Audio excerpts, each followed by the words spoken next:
you live and work and play. And people really became very interested in it. And the more they talked about it, the more the interest was gained. Okay.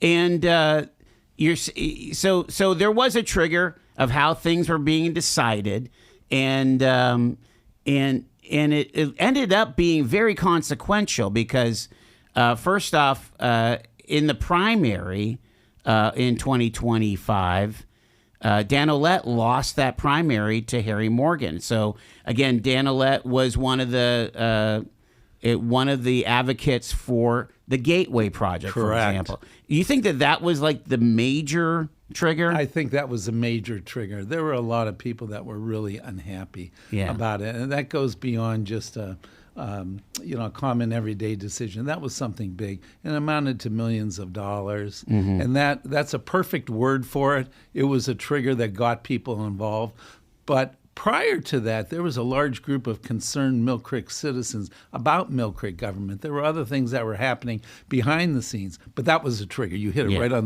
the button. That was a trigger that really got people involved, and that was when the talk started about changing the form of the government. We know in our democratic society, you can always replace the people that you have elected. That's what's great about a democracy. But sometimes things happen because of the form of government and the weakness in the government. And people recognize that. And that really was the trigger. So they voted to have this commission. They voted people on the commission. You were voted in. Correct. Along with several others folks. And again, we talked to... Paul Wojtek. Yes. He was the chair, right? And Jim Dedad is the treasurer. And when you started doing the quote study, you found that. Well, tell us what you found. Yeah. Once we started study, even though there were a lot of people that accused us of not doing a study, the more we got into it, the more of a Pandora's box we ran into. We ran into some accounting irregularities. We ran into a lot of things that happened that some people kind of knew about, but it was behind the scenes. Sometimes people are too busy with their life. They're working, they have kids to raise, and they hear the news, but it doesn't always sink in. But we ran across some particularly financial matters that were very, very troubling. And the more we dug, the more we found. The more we found, the more we dug. And this is really that got the ball rolling on that when we found all of these things were happening. And consequently, that was perhaps one of the reasons why Dan Olet was not reelected. It was the voters sending a message to our political leaders that we are unhappy with what you're doing. And it wasn't by a little bit. I mean, he really lost by a lot. Yeah. It was a kind of a referendum on that particular administration. He was the only supervisor that was up at that particular election. So he was out in the primary. Of course, the outcome of the November election was that, first off, I should say, at what point did you present the proposed form of government? When did that come out? There's a timeline. You have to have a timeline. Okay. And there's a lot of things that had to happen. And as it turned out, in direct answer to your question, we came out in May. We started in December. May. Okay. May is when we came out with the with our final decision. And it was unanimous. And, we talked about this many, many times. We put 7 people together that really didn't know each other, all different careers, different socioeconomic groups, different backgrounds. And surprisingly, number one, we all got along. We're doing a lot of work for free. We all got along. I'd like to think we were all intelligent. We certainly were enthusiastic. And we came to a unanimous decision. And it just happened. I mean, and there were 4 different choices that we could have chosen, and we chose the council manager form of government. And it was just amazing that all of us, all different backgrounds, came up with the same answer. And we had decided that in May, and it was at one of the 2 meetings in May that we had decided we're going to go with the council manager form of government. We decided that, but of course, only the voters can decide, change yeah. the form of government, which they did. Respond to the pushback that I heard that this was just kind of the path of least resistance for your consultants. What do you say? You've heard that that's before, right? baloney. Yeah, it's just like they said, well, they really didn't do a study. Yeah. I'd like to show people the amount of folders that I had for all the studying we did. No, they guided us. They did a fantastic job of guiding us, but we made the decisions. Yeah. They didn't tell us what to do. They put the facts out on the table. We studied them. We interviewed people, and we had three different committees within our committee, and it was not the path of least resistance. That's what they presented it. We made the decision. No one told us what to do, and we talked among ourselves, but it's not like we tried to convince each other. We're trying to make the decision on our own. What do you think is best? And it just so happened that 7 people all came up with the same solution. Yeah. It's interesting. So obviously what the commission decided was received well by the voters, because this thing won in November by a pretty large margin. 56-44. Wow. One of the things that we found out, I had mentioned earlier, a lot of times people are busy with their life. They have kids, they have a job, they're working 60 hours a week, and they hear the news, but they don't have to get involved. But when you're going, particularly when we were going around getting signatures and we're talking to our neighbors, there was a lot of negative feelings on what was happening in Millcreek government, and particularly the Gateway properties. And once we uncovered that, people started talking about that. Maybe this is a good thing. And many times we had said it's not only a referendum on the political leaders, but it is also showing that a certain type of government, if there's a weakness in the government, that allows some things to happen. And that was really a really important point. So that was one of the things that we were looking at when we were perusing the different forms of government. How strong is the government? Yeah. And so it's not just about the leaders. It is about the form of government that allows things to happen. Was that alarming to you that, that all the big townships across the Commonwealth were different than Millcreek? As you well know, we talked about earlier, I was always focused on the county. I ran for county executive. Yeah. So my focus was always on the county, not necessarily Millcreek Township, despite the fact that I've lived here for 40 years. I operated a business here for 20 plus years. I didn't pay as much attention to Millcreek Township as I did Erie County. Mm-hmm. And when this came up, though, I was in a position that I could be active on it, and that's why I chose to do that. And as I said, the more we dug, the more disturbing things we found, particularly financial. Mm-hmm. And when we were out, I was beginning to tell you about this. That when we were out getting signatures, we had to get 300 signatures, I think. So you're talking about 300 of your neighbors. And there was a lot of people that didn't have time to get involved, but were extremely upset what was happening. And I remember quotes like, "There's always a better way of doing things." Interesting. Some people, particular, for lack of a better word, older people, sometimes older people don't like change, but that wasn't the case. There was enough pushback on things that were happening that people were welcoming change, and they were really paying attention. And as time went on during 2025, the momentum built, and more people really got involved, and it really was nonpartisan. Mm-hmm. We had Democrats on our commission, we had Republicans, I think we had one independent. And we don't even know, don't necessarily know who was who, but it was not a partisan issue. Some people tried to make it a partisan issue, but it wasn't. It was about government. Interesting. The concept of the mayor, the council, there's a Freudian slip. The manager council. Right, yeah, manager council, right? Well, I mean, okay. Well, hey, let's go with the Freudian slip here a second, because that was one of the opponents to the commission. Yes. Was advocating. Well, yeah, let's change from the from the three supervisors to an actual elected mayor. And what I had heard from you guys is that it seemed too political, like it was going to be a politically charged thing. And you, with your experience with running for county executive, I mean, that's really the scenario that is, right? It's adversarial. Right. And what it is with a manager, you're separating politics from that position. When you have a mayor, politics is part of it. Right. And that was a key point. And all of us seem to recognize that. And there are issues, there's issues when you have politics involved. And maybe this is why we like that form of government the best, because it isolates the professional manager from politics. In politics, you get rid of your leaders, and, well, in this case, it was 6 years, which I always thought that was too long. The professional manager can be gone tomorrow. If he does, it's just like working, in a business. If you do something that's wrong or egregious, you could be out of a job tomorrow. Yeah. And that was, and it's all based on performance. You can have, at every level of government, we've elected bad people. It just happens in a democracy. And you're stuck with them for 2 years, 4 years, or 6 years.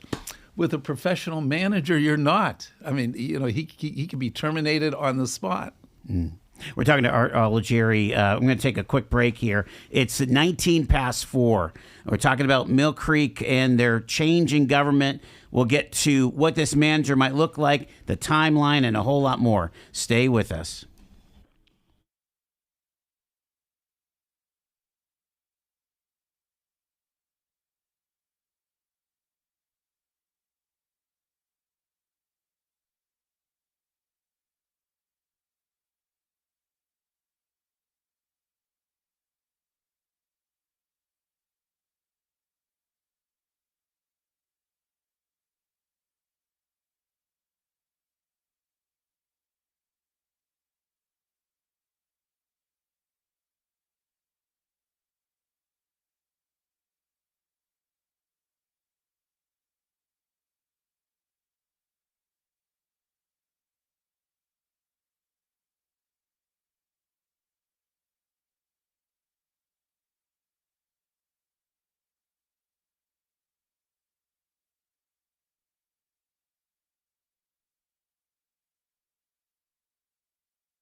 .421, it's Talk Erie and the Joel Natale Show. Art Oligeri is with us. He is a vice president of the Millcreek Government Study Commission. I want to get to the timeline, but is the commission still intact during this transition, or? No, it's not. Okay, we officially ended on Election Day. We were disbanded on Election Day. Okay. We're still involved. Right. We're still working. Well, we need to talk about that, but I want to go talk about the manager, because Okay. I want to, from your study, from your report, with all due respect, this sounds like we're looking for Superman. Are we? No. All right. Think of it. Think of the ABC company. Or, think of any Fortune 500 company. You have a board of directors. They hire a CEO. Okay, the CEO is not elected; he's hired by the board. Oh, yeah. And he's hired to do a job. He's there to make money for the company, and as long as he does a good job, he's going to stay in that job. As long as the directors still like what he's doing, the board of directors. At some point, they may decide we're going to part ways. We're clashing on our views, so we're going to get rid of you like tomorrow. You're done. Yeah. And we'll hire someone else. And that's the way this is going to work. You can't do that with a mayor. You're stuck with them for 4 years.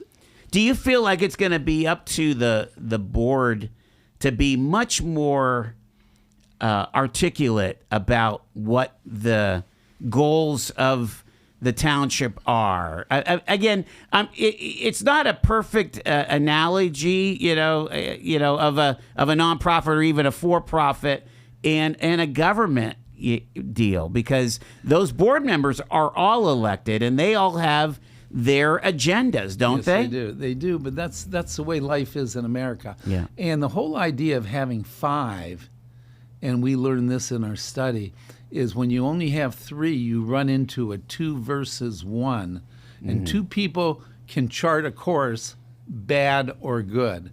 When you have 5 people, you need 3 people, 3 of those to make things happen.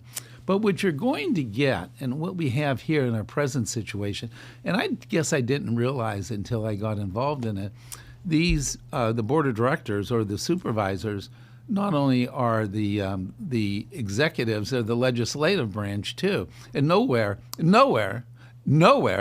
do you have one group functioning as an executive branch and the legislative branch. It's just wrong. There's no checks and balances. You're talking about in a current 3 supervisor system.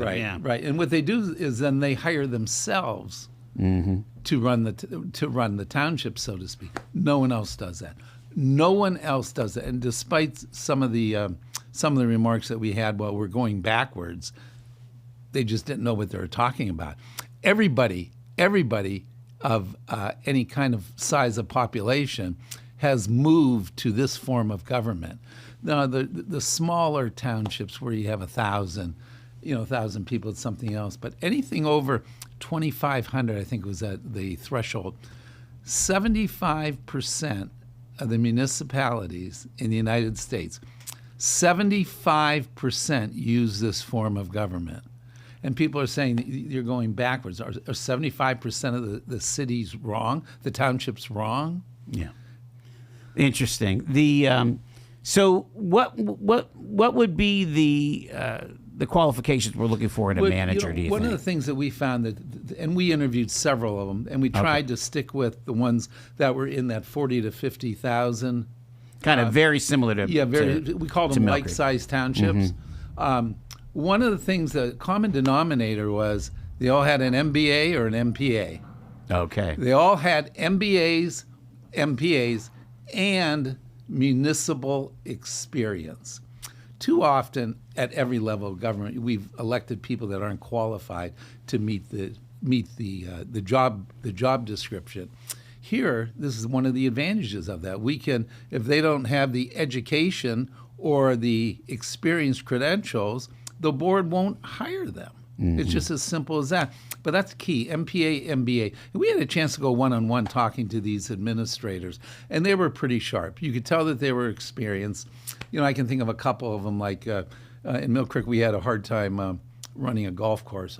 Actually, it was a beautiful golf course. It was designed by one of the master designers of the 1920s, and we couldn't make money on it. The one that we looked at downstate had no problems making money, and there was nothing special about it. They just knew how to operate. Was it their education? Was it their experience? They knew how to operate a golf course and make money on it. And we had to sell ours. It just killed me. I'm not a good golfer, but it just killed me that we sold that to someone from out of town. But the bottom line is, we're looking with someone with an advanced degree, someone that has some experience, probably at a smaller township, maybe another township, maybe with 20,000 people. Right. They're ready to move up. And the way as we looked at it, we have 3 supervisors that are paying roughly $90,000 a year, 270 plus bennies. You're replacing only the executive level. The rest stays the same. So you can possibly use 2 people to replace 3 people and give each of those a little more money and still break even. We were not trying to save money at the executive level. We want better operations at the executive level. If it's a wash, it's a wash. That's all that we were looking for. But you have a chance to get someone that does have an MPA, does have an MBA, does have experience, and does a better job running the township, making better, informed financial decisions. And that's the key. having a qualified person there. And if something happens that they're not qualified, you get rid of them. It's just as simple as that. In my business, I didn't always hire perfect people, and sometimes you have to make a change, not because you want to, but because you have to. But the people that we talked to, the professional managers that we talked to were pretty smart. They knew their stuff. And I just used the golf course as right. Yeah, that's a perfect. Well, I was going to say, do you think that? And I got like a minute before the break. Do you think that Millcreek should find somebody that has a particular knowledge base with infrastructure? When you consider that the nagging problem in Millcreek has been this stormwater issue, I mean, to me, that's been the one thing that is just an unsolvable issue, supposedly, anyway. No, it's not unsolvable. They can do it. If you get someone that has worked, let's say you're looking at someone from a township downstate, maybe in Ohio, or maybe and they've been running a township with 30,000 people. They have an MPA, they have an MBA, they have education, they have experience at a slightly lower level. This is what you're going to look for. And they'll be able to solve that problem. It's not unsolvable. It's just that our people couldn't solve it, and that is a big problem. And it's been a big problem for a long time. And I haven't been involved. I don't know all the particulars about that, and it's still a problem. But if you get the right person in there, they will solve that problem. But you need to hire the right person. You might get someone else that just wants to moves into the area and is well credentialed.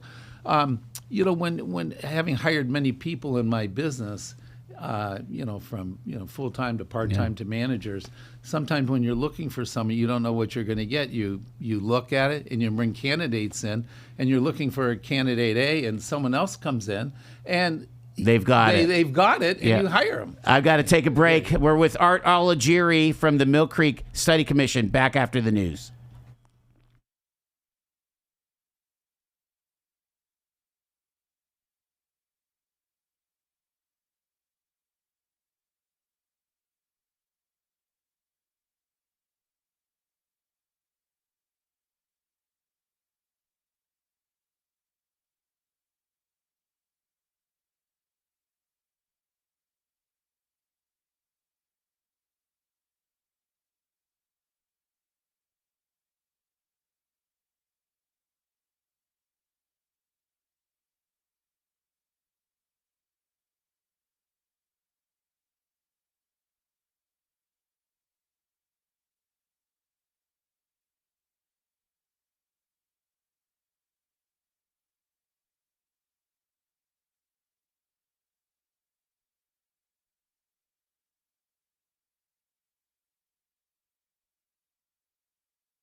Talk Erie and the Joel Natale Show from our Kingdom Financial Group studio.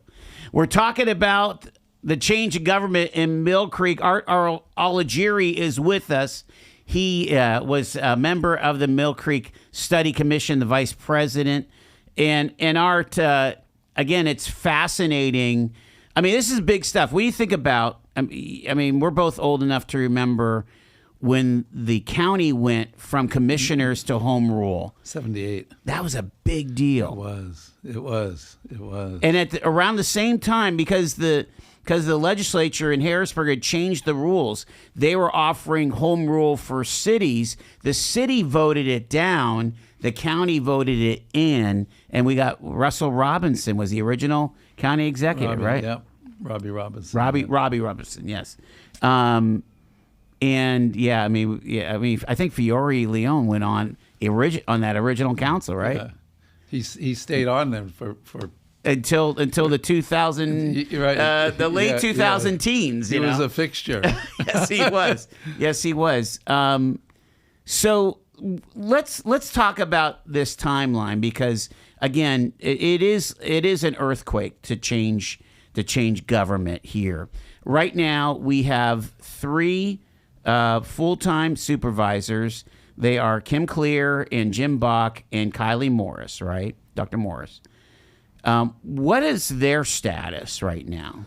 Their positions will remain until January 1st, 2028. Oh, wow. That's a while. We have 2 years, yes. And then what will happen, that position will no longer be a full-time position, and the person elected will not be an employee of Millcreek Township. Okay. There will be the advisory board, the board of supervisors, and that happens on January 1st, 2028. So in 2027, when we have the next round of supervisor, we won't be electing just one. We'll be electing what, 4? 3. Okay. And remember, in Pennsylvania, municipal elections are only held in odd years. Right. So that's why it's going to take that long. We have to have an election in 2027 to get up to speed. Okay. So instead of electing just one to replace, because Kim Clear's term will be expiring, it'll be Kim's. We'll have one for that position plus the 2 additional ones to bring the total number of board of supervisors to 5. So Mr. Bach and Dr. Morris will end up kind of transitioning. They'll stay on the board, but they'll become a part of this council. Correct. Right. They'll join whoever wins the Kim Clear race. Yeah. And then the 2 new people that will be elected in 2027. Okay.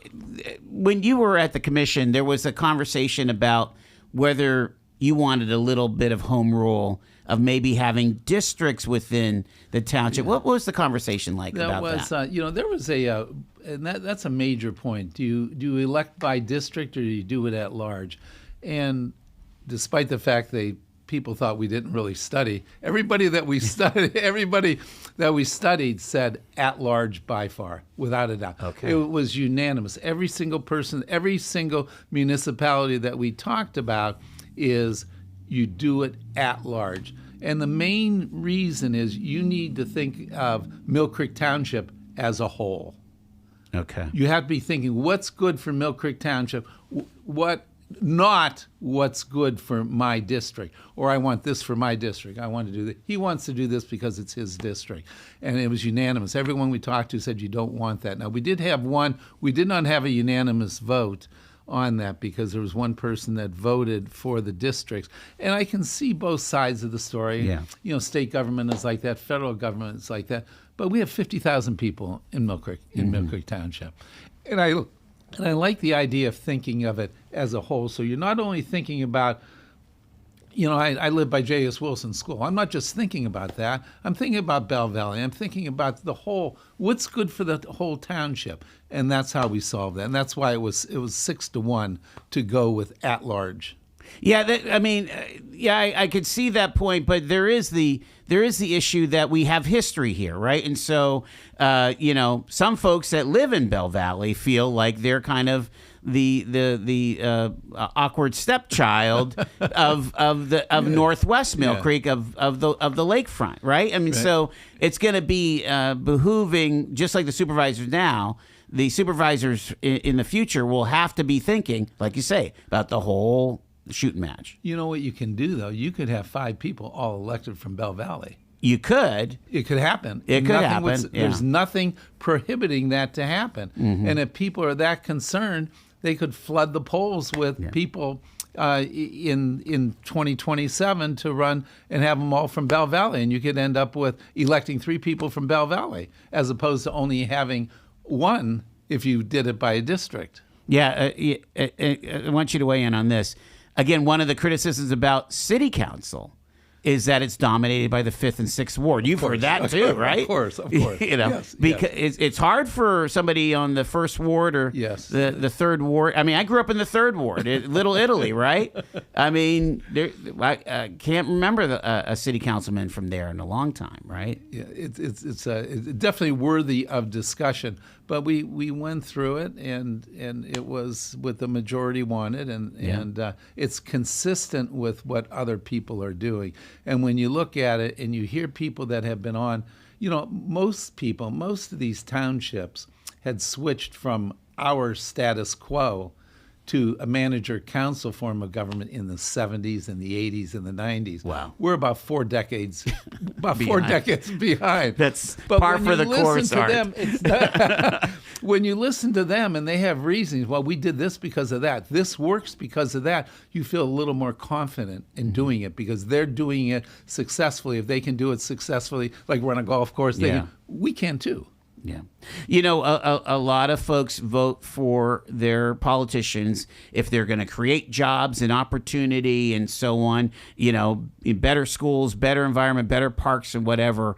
Do you feel that the outcomes will, you know, other than being maybe, let's just say, more competent, do you think outcomes will follow? I mean, Millcreek's one of those places that people aspire to. Yes. Yes, it's a desirable township. Yeah. What I think and what we thought is we had a situation that sometimes in politics you can't get the best people into good positions because they don't want to take a cut in pay. They're making a big money in their own right, in their own job, and they're not going to quit that job to go into politics. Under this scenario, you can get very involved in politics and keep your job. You don't have to, you could be an accountant, you can be a lawyer, you can be a priest, you can be a doctor, you can be a very successful businessman. Now, ideally, we want these successful people seated on the board of supervisors, people that have legal expertise, people that have good business sense to make good business decisions, informed decisions, accountants, a doctor, you know, and hopefully we'll be able to attract these people. They're not going to do it, you know, it doesn't matter whether you pay them $5,000 or $6,000 a year. They're not doing it for the money. Always use the comparison. It's like, you know, volunteering to be on your parish council. Yeah. But you're going to attract a more diverse group with more ability, more education to select someone not only to run the township, but also to make good decisions. There is be a more diverse group, more intelligent group, so that we do have good decisions being made. Let's talk about this manager. Okay, so if the council is being elected in November of 2027, when do you think the manager would come online? Well, what's that the plan? would be the first thing that we want the new people coming on. Okay, so it would be their decision. Okay. So, and you know, sometimes it's hard to hire someone on the spot, and so what would ideally, if I was in charge of it, we would be soliciting applications, you know, in the 4th quarter of 26, and we'd have them. But that group of 27, you mean, right? Oh, of 27. Yeah, I'm sorry, 27. Yeah. 4th quarter of 27. And you would have these people that have already applied for that. And then on January 1st is when the decision would start being made. You can conduct interviews. But that we want the new people, the 5 people, They have to own that. They have to own that decision. But you need to start it ahead of time. And ideally, I'm thinking, fourth quarter. Because maybe we've been- by June of 2028, you have your manager on tap. We have to have, it has to be before that. Okay. It has to be before that. Yeah. That's why you would start in the fourth quarter. Yeah. You would want that process to last no more than 30 days. Wow, that's fast. It is, but you can do it. You can, Okay. Having hired many people, Yeah, you can do it. Put a set of headphones on. I think someone wants to ask a question Okay. here. Alrighty. Just flip it over. Yeah. They'll just fit right on there. There you go. Like that? All right, there you go. Yeah. Hi, you're live with Art Oligeri here. We're talking about Millcreek. Go ahead. Oh, hey, Joel. Hey, didn't really have nothing on Millcreek. I just had two real quick things I wanted to say from earlier. Okay, You were okay. on? I'm gonna have you call back in the 5 o'clock. Thanks so much, buddy. Bye bye. All right. Sorry about that. So so basically, quick turnaround. We get these 5 councilmen, council persons hired or voted in. They hire the manager. What kind of support staff do you think is going to need to be raised up? Keep in mind, the only thing we're changing are the executives. We're only replacing the CEO. Okay, you're hiring a CEO, and this is where having experienced supervisors on board that have done this. My people I've hired in my career. Yeah. I'll find someone within 30 days. We'll get someone by January 30th. That would be the timeline I would want to have. But when you get people that have experience, my experience happens to be hiring people. I did it.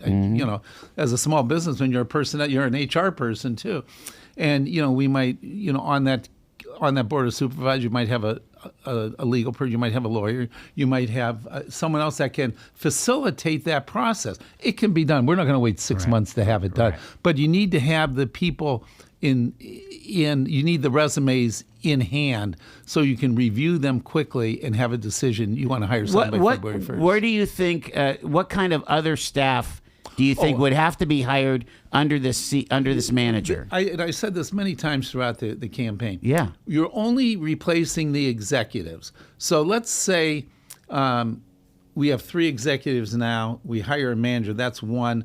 I'm finding it hard to believe. I think we're going to need an assistant. Okay. Sure. So you're going to have 2 replacing 3. So money-wise, we're still okay. Everything else is in place. But I mean, just so I understand, isn't one of the supervisors the roadmaster?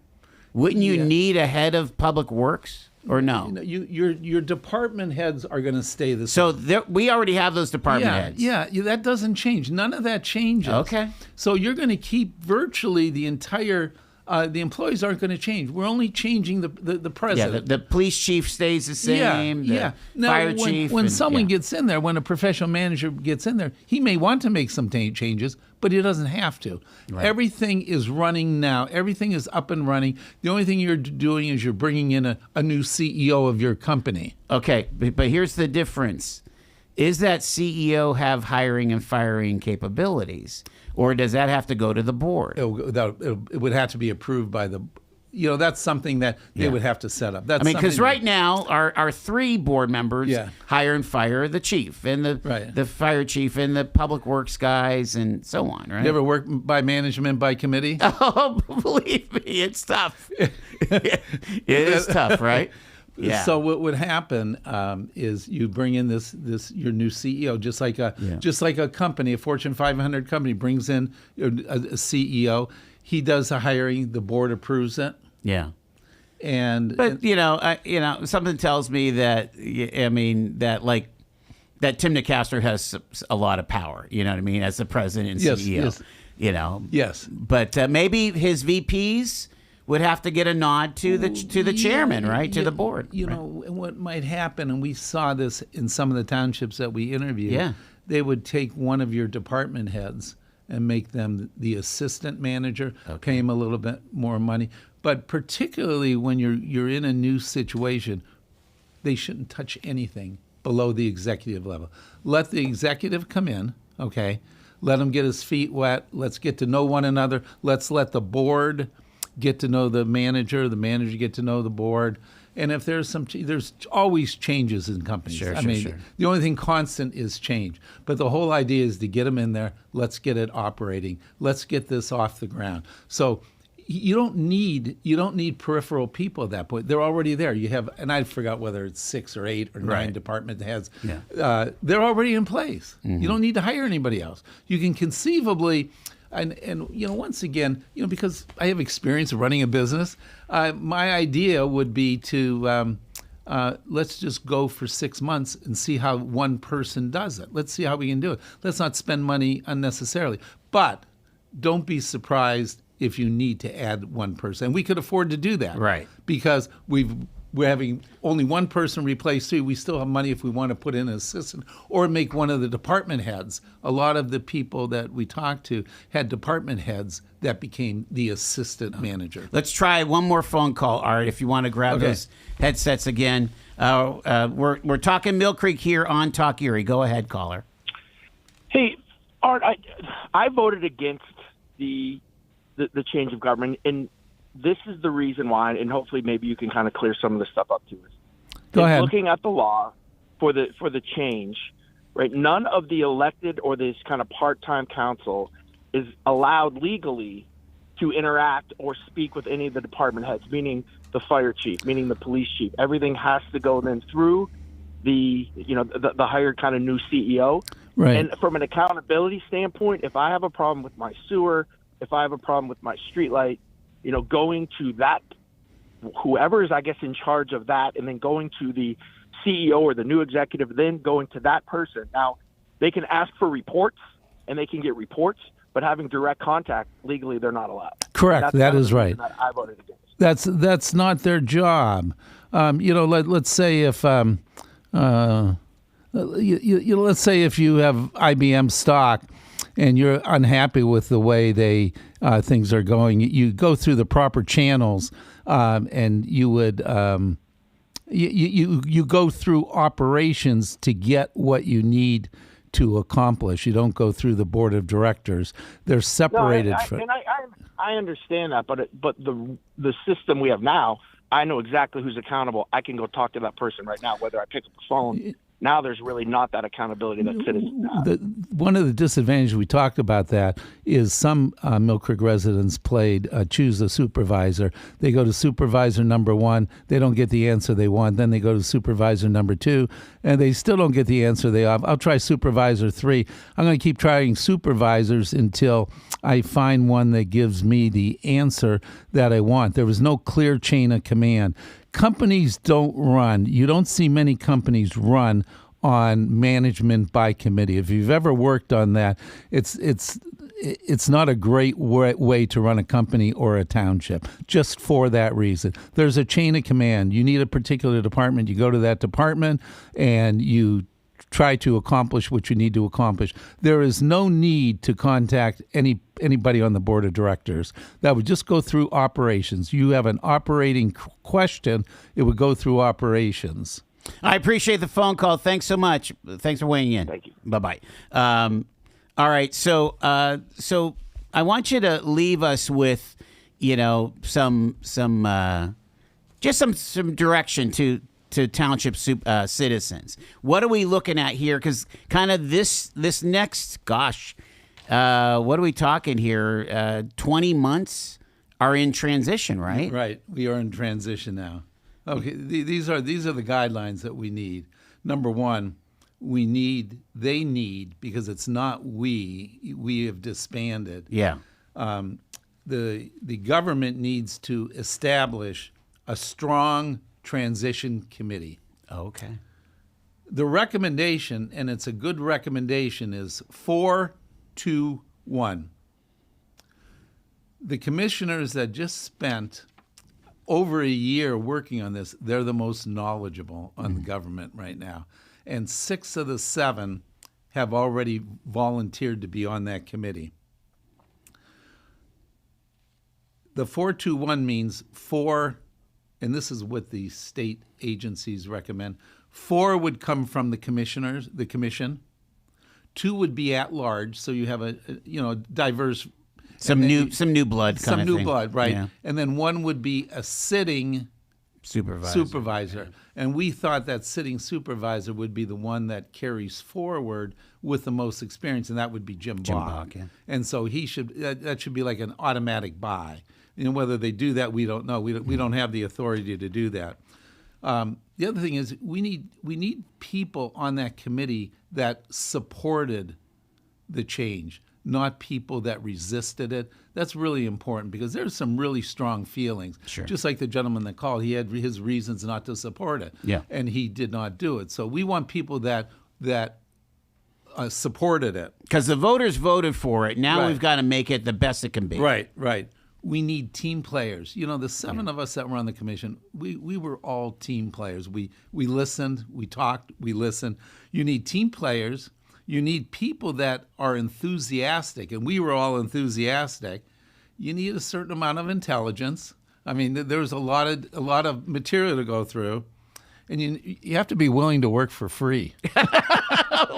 Well, that's the zinger at the end, isn't it?